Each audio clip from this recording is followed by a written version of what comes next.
There is a moment that recurs in observation notes from urban field workers across American neighborhoods, and it tends to have the same shape almost every time. A person walks a familiar route on a Tuesday morning. They pass the same oak tree they have passed for months. Around the second block, a crow appears on a power line above them. By the third block, the same crow has moved ahead. By the fourth, it is watching from a low branch as they pass beneath. The person begins to wonder if the crow is following them. In most cases, the answer is some version of yes. What's worth understanding is what the following actually means.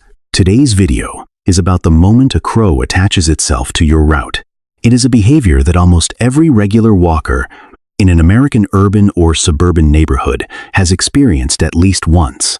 It is also one of the most commonly misread experiences in the everyday catalog of human and wildlife coexistence. People interpret it as friendship. They interpret it as warning. They interpret it as omen. The crow itself, from what the literature suggests, is doing something more specific.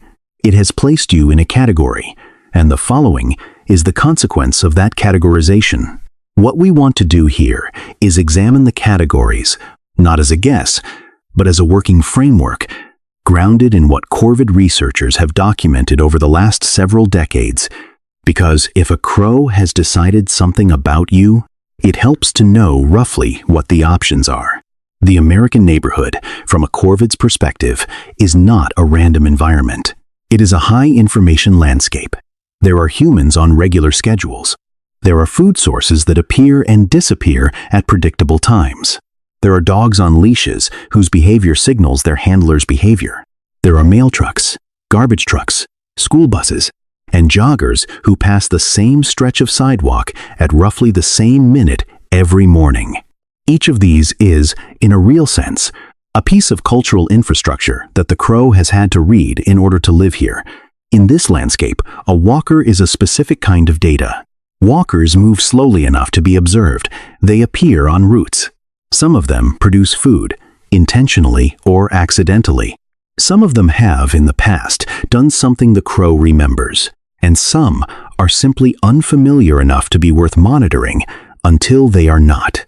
What University of Washington professor John Marzluff's lab has documented over many years is that American crows can recognize individual human faces and remember them across long periods. The exact mechanisms are still being studied, but the basic finding is well established in the corvid literature. A crow that has seen you before has, in some functional sense, filed you. The next time you walk past, you are not a stranger to it, even if it remains, to you, just another crow on just another wire. The following behavior, then, is rarely random. It is the visible part of an assessment process that began before you noticed the bird. The first category worth examining is what we can call food association. This is, by a wide margin, the most common reason an urban crow attaches itself to a human route. Crows are opportunistic foragers in human landscapes, and they are unusually good at remembering which humans have, in the past, produced food. The food does not need to have been offered intentionally. A person who eats a granola bar on a bench, a jogger who drops part of a sandwich, a walker who feeds a leashed dog treats from a pocket and lets a few crumbs fall on the sidewalk. From the crow's perspective, what matters is the association between the human and the appearance of edible material. Once that association is built, the crow will sometimes follow on subsequent days. Not because it expects food every time, but because the probability of food is non-zero. In behavioral terms, this is what an intermittent reinforcement schedule looks like from the outside. Kaeli Swift, who has written extensively about corvid behavior in human environments, has been careful to push back against the most anthropomorphic readings of these encounters. What feels like a relationship from the human side is, on the crow's side, something closer to an entry in a probability table. The crow is not anticipating you in the emotional sense. It has classified you as a context in which food has previously appeared, and is allocating attention accordingly. The second category sits closer to the opposite end of the spectrum. It is threat assessment, often connected to nest defense. Crows are extremely vigilant during breeding season, which in most of the United States runs from roughly April through July. During this window, a crow that follows you may be doing something field observers describe as escorting. The bird is shadowing you out of an area it considers sensitive. The behavior often comes with calls, with low perches near you, and sometimes with the appearance of additional crows arriving from nearby trees. What matters here is that the crow is not necessarily reacting to anything you have done. It may be reacting to something a human who looked like you did weeks earlier. It may be reacting to a category of human, like joggers, or to the simple fact that you are walking close to a tree it has invested in.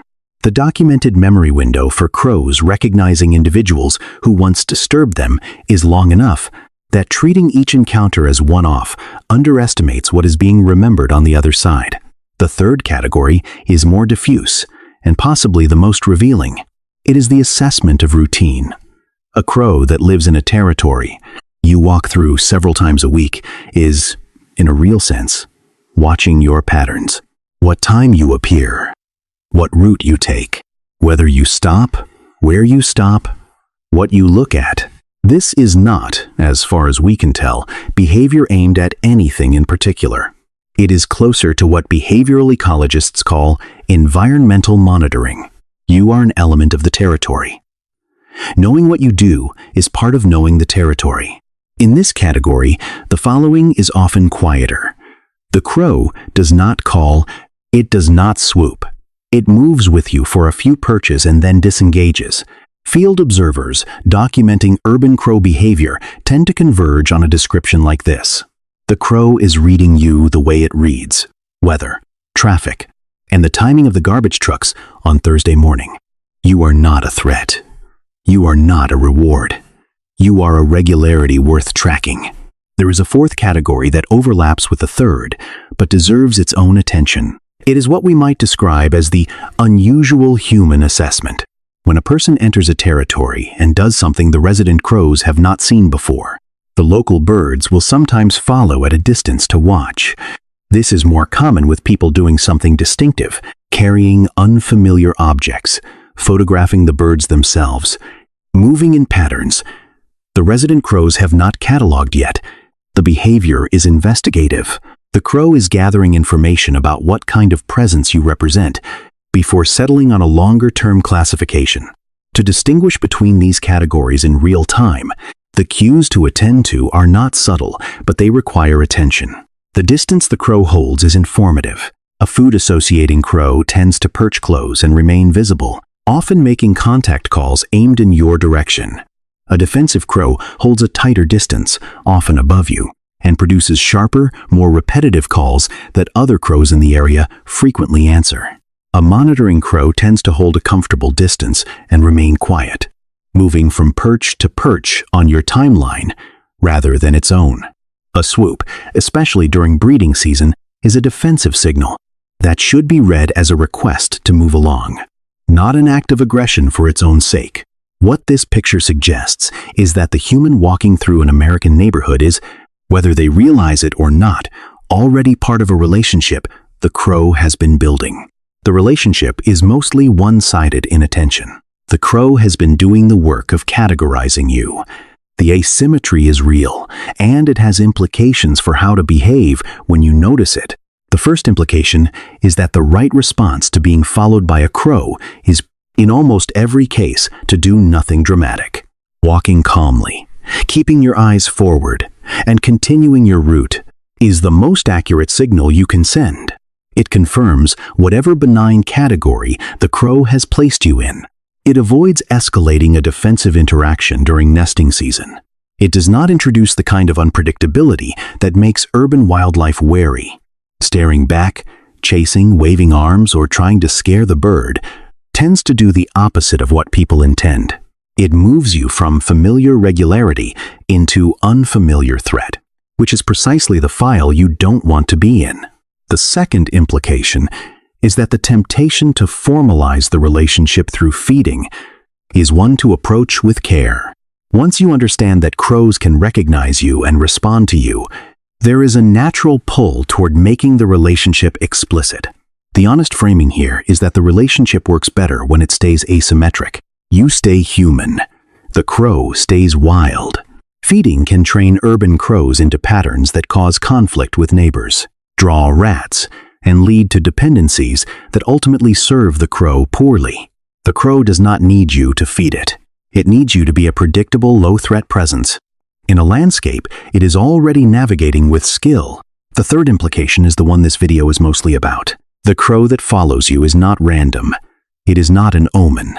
It is not a friend in the human sense. It is a member of a species that has, over generations, learned to read the humans who share its territory. And you have, in some specific way, been read. The next time it happens, the useful question is not whether the crow likes you. The useful question is which category it has placed you in. Is it expecting a reward? Is it warning you away from a nest? Is it tracking your routine because you are part of the territory it lives in?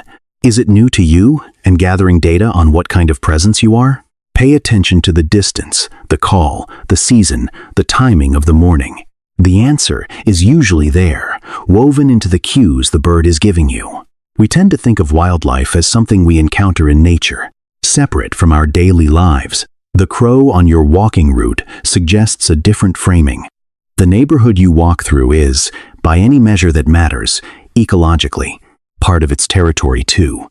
What you are encountering is not a visitor.